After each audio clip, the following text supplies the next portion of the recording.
On this episode of AV Week, QSC acquires Attero, looking at 4K and 8K for e-gaming. And Integrated Systems Europe is open for registration. All that and more. Next on AV Week. The network for the AV industry. What are you listening to? This is AV. This is AVNation. This is AVNation. This is AV Week, episode 424, recorded Friday, October 4th, 2019. All the resolutions. Support for AVNation is brought to you by Extron, industry-leading technology backed by world-class support. And by Shure, sound extraordinary.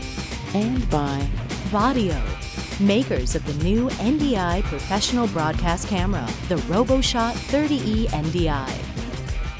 This is AV Week, your weekly wrap-up of audio, visual, news, and information. My name is Tim Albright. I am your host. If you're watching the video, you see that I have a blue sweater on. If you're not, it is the first week of the NHL in the United States, and Mr. Caldera is booing me because he's a Blackhawks fan. But the reigning Stanley Cup champions, first time in history. So that I figured I'd break out the old blue sweater today.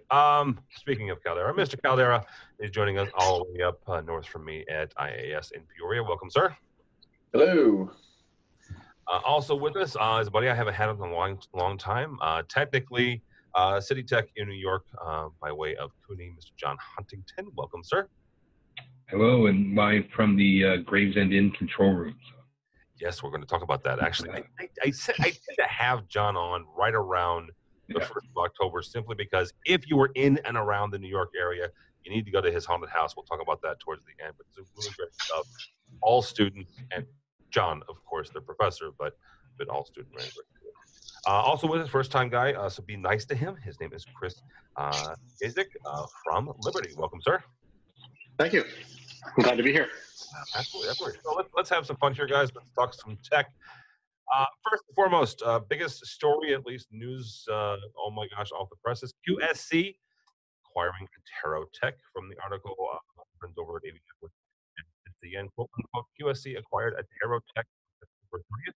This combines the rapidly growing portfolio of the QSys audio control systems ecosystems with Attero Tech's catalog network of AV endpoints. Sarah, we will start with you as our resident integrator. And what does this mean, both to you and also to your customers, as you're getting in and designing systems with QSys and adding Attero to this mix?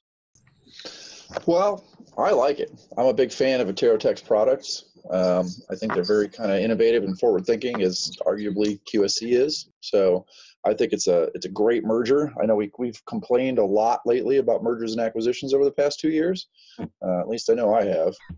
It seems that this one I'm a fan of, right? I think it's only going to be better things to come because, Attero Tech, they weren't a monster company, right? And at least not the size of QSC. So now that they've got the engineering, even additional engineering, not saying they didn't have it before, but now that they've got, the powerhouse engineering and financial backing of a bigger company like that, at least to my knowledge, a bigger company, right?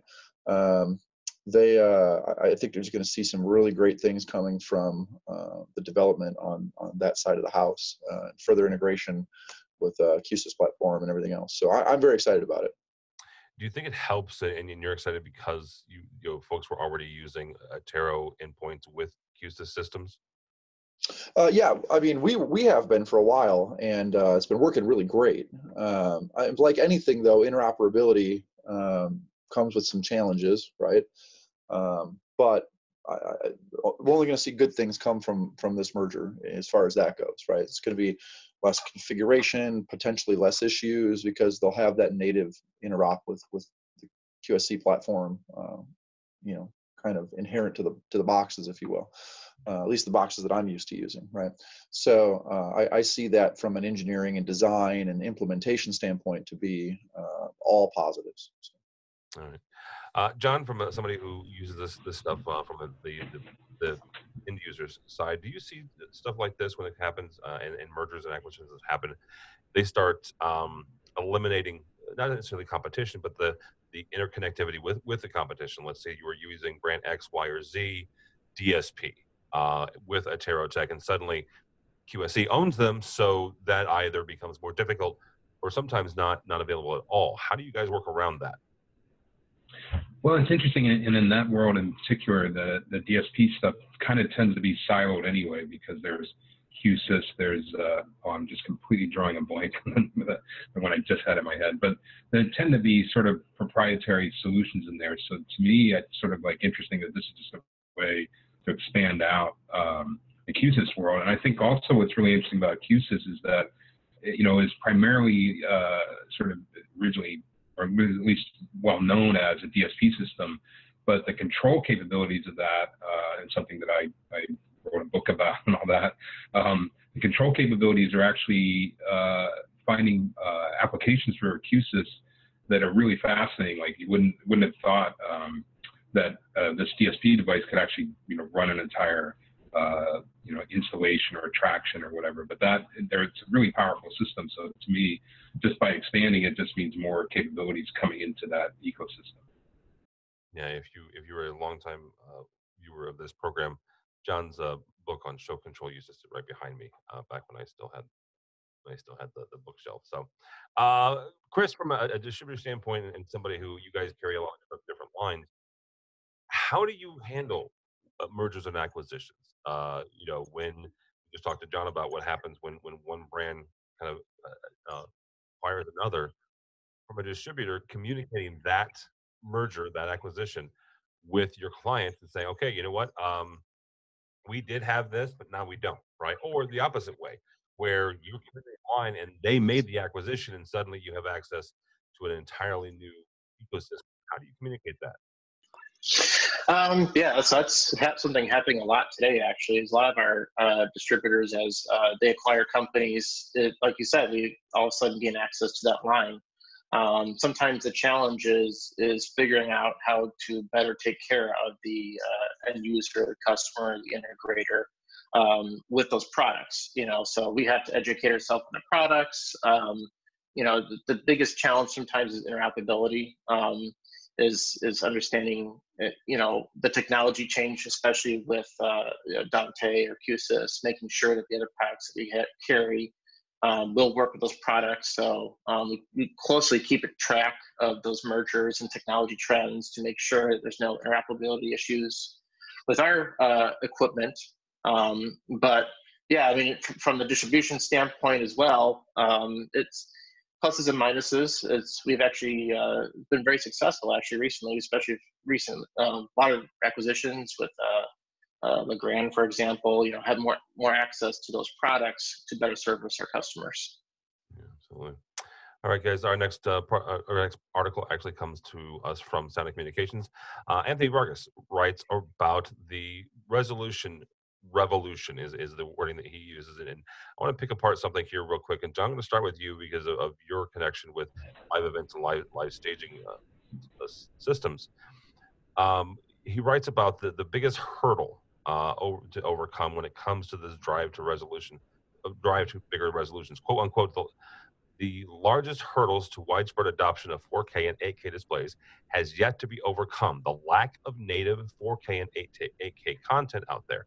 Although some of the major streaming services like Netflix and Amazon Prime Video have begun offering 4K content, the vast majority of video content, especially live content, is not being produced in 4K. He puts this in the package and then ends up talking about gaming. Now, understand something. When you're talking about gaming and you're talking about the higher resolutions, and honestly, some of that's also the higher frame rates, which if you've ever watched something that's, let's say, 4K 30 versus 4K 120, it's a combination of the resolution and the frame rate that really gets you the hyper realistic stuff. But he makes a point about the move to e-gaming and the move to live gaming experiences being one of the biggest drivers. Do you see that where you're sitting when it comes to the live environment and the live production where these higher resolutions and the content to drive those experiences is really being created, and maybe it's the consumer home experience that maybe is not keeping caught up. Right. Well, I think it's interesting, the whole, this is where we overlap with the consumer world, and we're in this sort of strange gray area between. But I think if you're looking at a single screen in your living room, and you're sitting 10 feet away from it or whatever, then that super high resolution, I think, is a lot more important than on a, obviously the resolution is important on a big screen, but I was doing some work over Radio City on the upcoming Christmas show that's running in the next couple of weeks here, or opening next, month. I don't know what date it is anymore. And there they have the massive video screen in there, and I forgot what the dot pitch is, but if you're on stage 20 feet from it, you really can't even see the individual pixels from there. So if you're in the audience another 40, 50, 70, 100 feet away, that kind of resolution is just, your eye can't even resolve it at a certain point.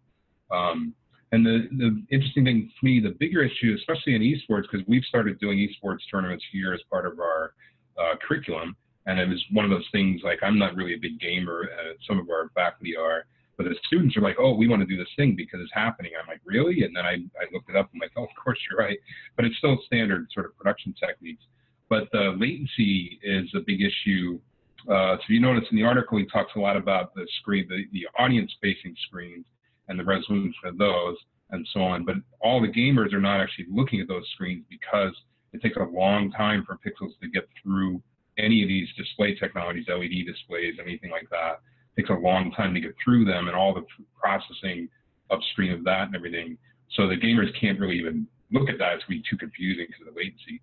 And I did a sound system once for a big YouTube event in the theater at Madison Square Garden, the one that's underneath. And the producer called me out and was like, oh, there's some sync problems in the media. And I'm like, okay, well, I was all ready to give my standard. Well, the speed of sound is 1,000 feet per second, and if you're 100 feet from the screen, it's going to be out by 100 milliseconds.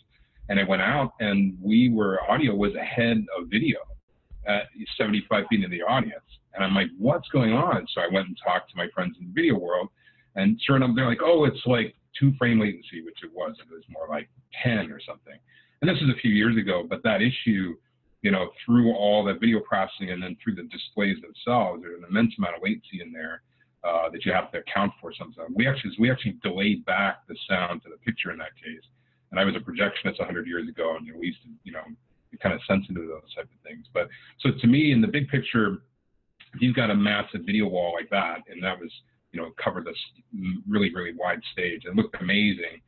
And again, I'm a sound guy mostly, so to me, I don't see a real benefit that having extreme resolutions in that. If it was up to me where to spend the development money, I would put the money into the latency and get these pixels out faster, because that's an issue for everybody. And especially in gaming, they have these like low latency monitors and super high frame rates and all, because you're dealing with your own, limits of human reaction time and that kind of stuff. So that's to me, that's the bigger issue than the number of pixels you got, because we have tons of pixels, whether it's getting resolved or 1-to-1 or whatever it is. But so that's my issue. And then also the article uses the old marketing thing of no latency or zero latency, which just drives me insane, because everything has latency. If you can deliver it within 1 frame, they did say correctly in the article 0 frame latency, which is what they're starting to say. But everything has latency. So. Well, it's good they're at least starting to be honest about that. Yeah. One thing I want to point out, that we'll put a link to this. You also wrote an article this summer about the art of technology, right? And bringing that back into, again, someplace that you are intimately involved, in tech, something you guys do on a regular basis. How do you communicate what your needs are, both to folks like Jeremy, but also to manufacturers and distributors like Chris? Yeah, so I wrote 2 articles that are related, the same topic. I was on sabbatical last spring, and this is a result of the work. But the general premise of the article is that we've kind of hit a technological maturity point in the industry. And of course, there's always going to be innovation. We're not saying there's no more innovation, we're finished. But a lot of the basic stuff in our world anyway, the live production world, is pretty well figured out. Rigging electrics, data distribution, this can always be improved. But we're using a lot of the technology that's been around for a while, for a long time. And also, So anyway, that's had some impacts I think we're just sort of realizing. So the premise of the article is that we went through a really crazy period of sort of, that standard, exponential curve of technology developments. We went through some inflection point in the mid 80s. And then my premise is that around about 2010, somewhere in there, you can move the date around a few years. It kind of flattened out a little bit. I mean, I would say the curve is still going upward, of course, but it's not as crazy as it was. So now we have things like, networking technology and power distribution and rigging. Like, those are the big three things. But if you learn IP addresses and you work in the lighting department, that also applies to video, that applies to audio, that applies to automation, pyro. We're all using those same things. So we have this sort of common skill set. And that's the second article I wrote, was sort of the educational impacts of that. So I don't think I actually answered your question, but that's the stuff I've been thinking about for a few years, and I kind of wrote it all down this summer. Very cool. Jeremy, when you see articles like this, or your customers see articles like this, and they're like, I want an 8K display, right? I want an 8K TV in my conference room, my boardroom, what have you. How do you have a conversation with them about content and the lack of it sometimes? Well, I'm talking about the 98% use case, right? This is not my medical simulation clients calling me up, right? This is a boardroom, a conference room, a training room where they're doing PowerPoint presentations, they're showing video, they're showing training videos, they're doing Excel sheets, they're doing P&L statements, they're doing whatever, right?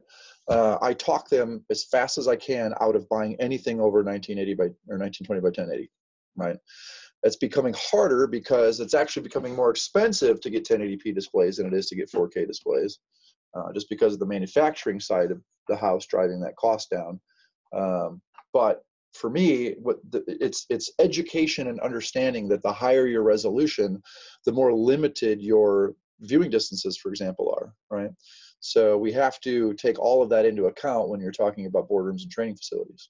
So the people who say, I want 8K because they think it's the latest and greatest thing and they got it at their house and it looks phenomenal, there's been a few times they don't listen to me and then they've just not bought from me, and then they call and complain when they can't, when the text is too small, right? And they're just having to zoom into everything all the time. So, I mean, a lot of times we're putting in these 4K displays because we're forced to, but I'm driving the scalers to push 1080p, right?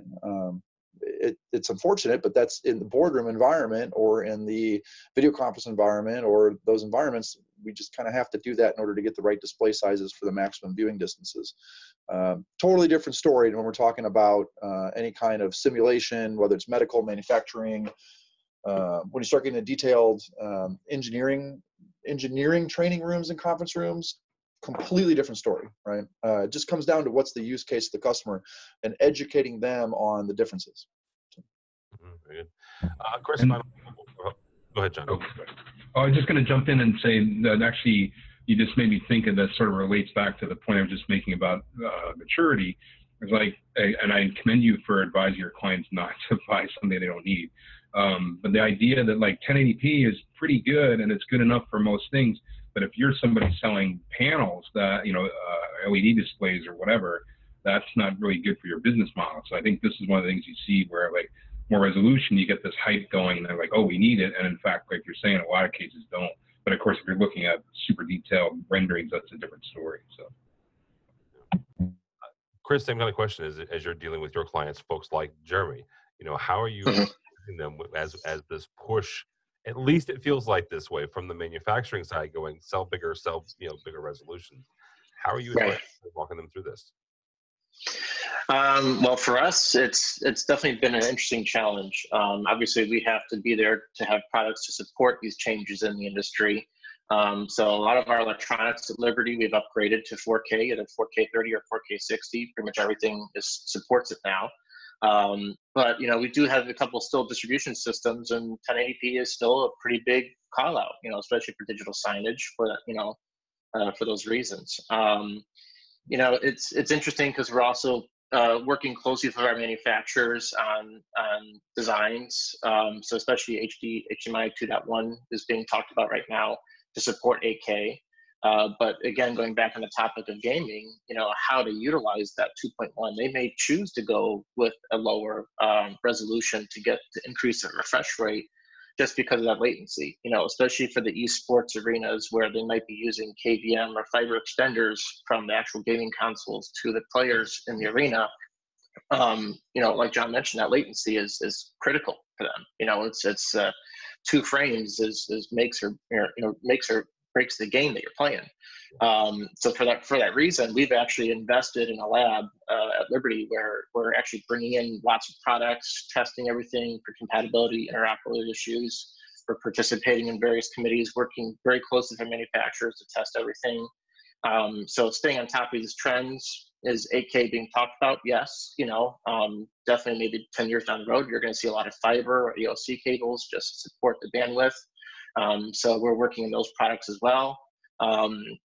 But to be honest, we've been working with a lot of integrators, testing things, trying different things, seeing how the latency issues, frame rate, refresh rates, definitely trying different products and kind of seeing, what works, what doesn't work. So it's interesting, like John mentioned, this industry has been very solid with the lighting, rigging, and this video is definitely, it's growing so fast that we do have to stay on top of it and make sure that there's no issues, especially interoperability issues. Yeah, absolutely.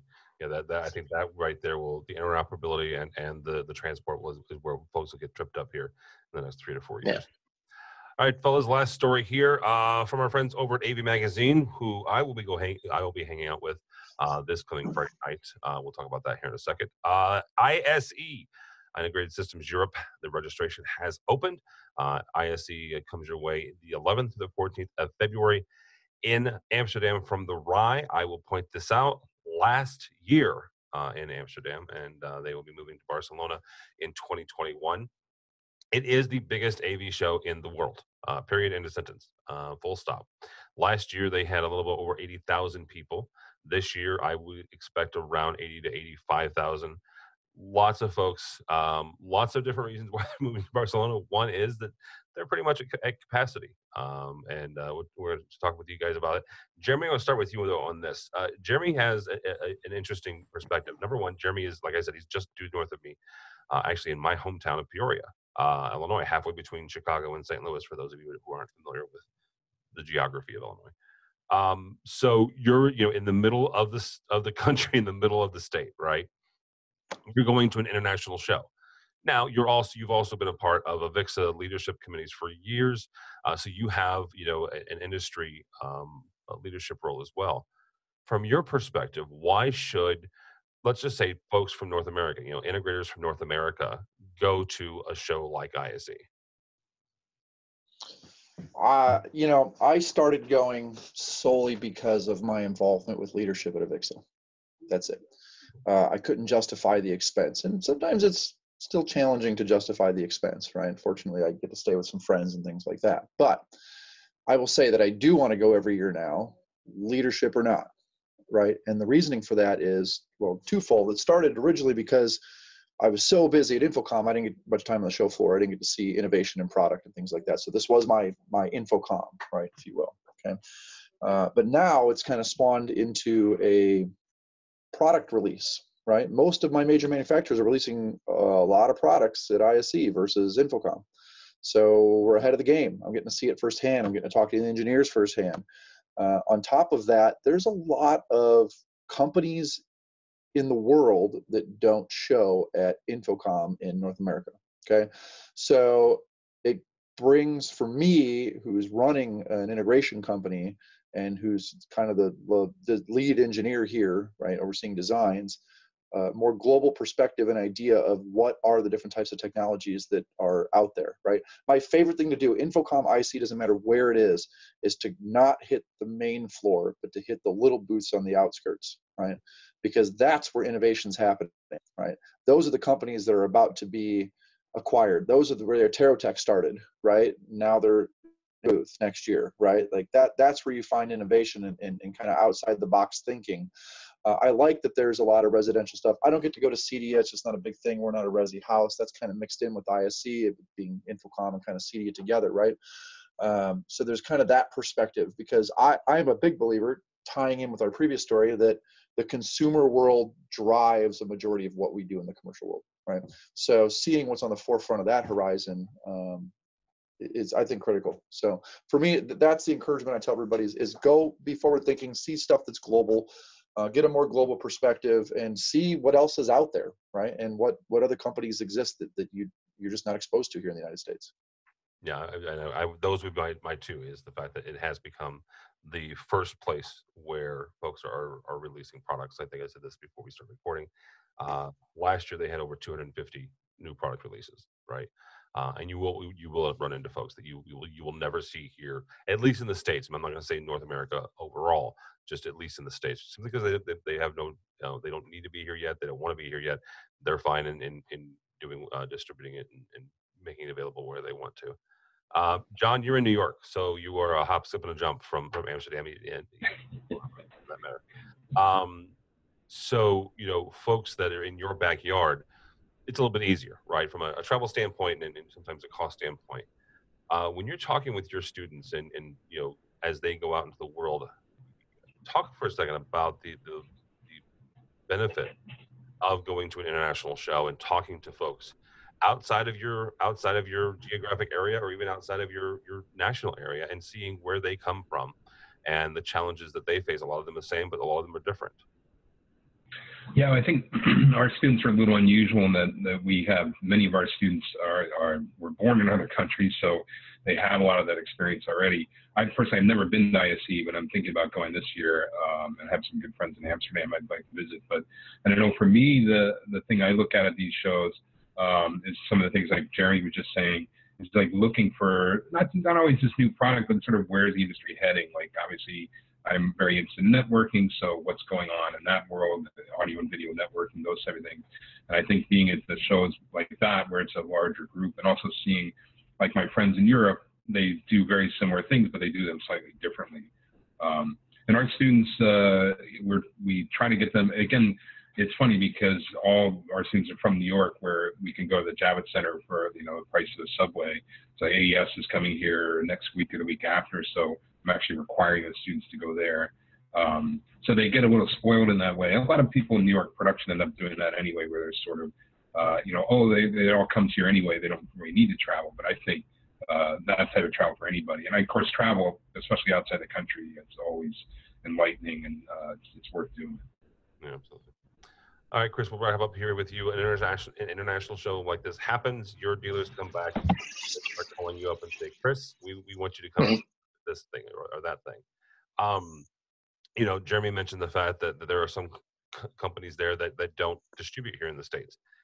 You distribute quite a number of products. And one of the interesting things that I think that Mike Blackman and his team, Mike Blackman's the guy that runs ISE, they have a distribution kind of speed dating option where you can, as a distributor, and depending on where you are in the world, they'll have a kiosk or a section where they can say, this product is looking for distributors in South America or in the US or where have you.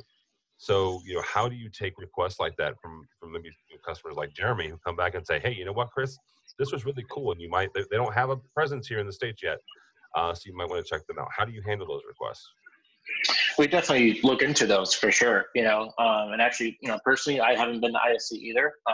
Liberty has participated the last couple of years, and, the other product team I talked to, they said it's a really big show, and they really want to invest getting more people at that show for that reason, kind of scoping out new technology trends, looking for those companies that have the next big product that, they just need a little help with distribution.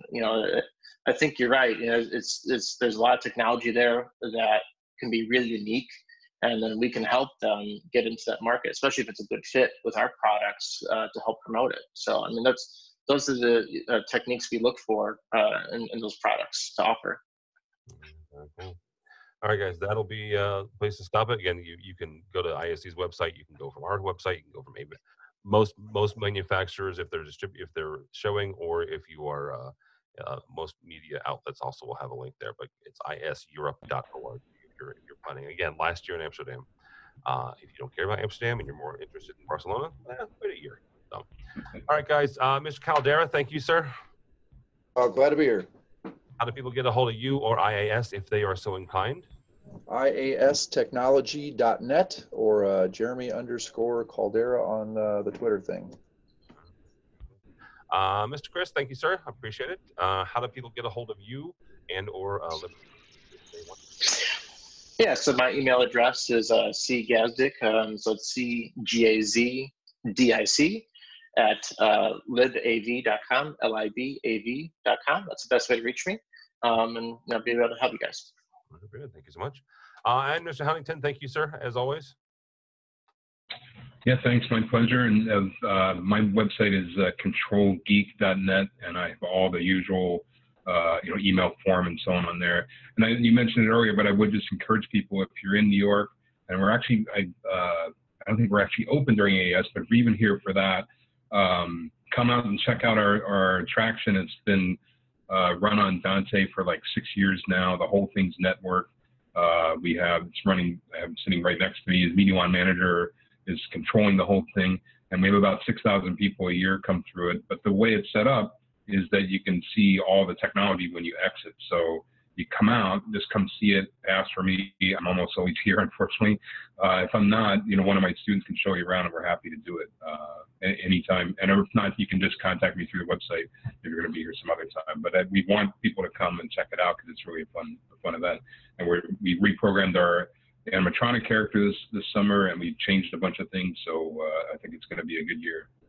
Again, that's the Gravesend, and it's a haunted house. So let me start by saying that. So if that's not your thing, right, get a hold of Johnny. You can walk through the back end first, and then exactly. But yeah, and I will be in New York the 14th, so I actually need to get a hold of you for New York Digital Science. Oh, absolutely. So yeah. So thank you guys so much. For me, Tim Albright, follow me on the Twitters, because at this point, and actually by the time this posts, I will have already been through this. I get to go to the Bears game in London in about 2 days' time. Nice. So, that and the Stanley Cup defending St. Louis Blues. That was for you, Jeremy. Yeah, appreciate that. But yeah, seriously, for the most part, for more importantly, go by the website, AVNation.tv. That's AVNation.tv.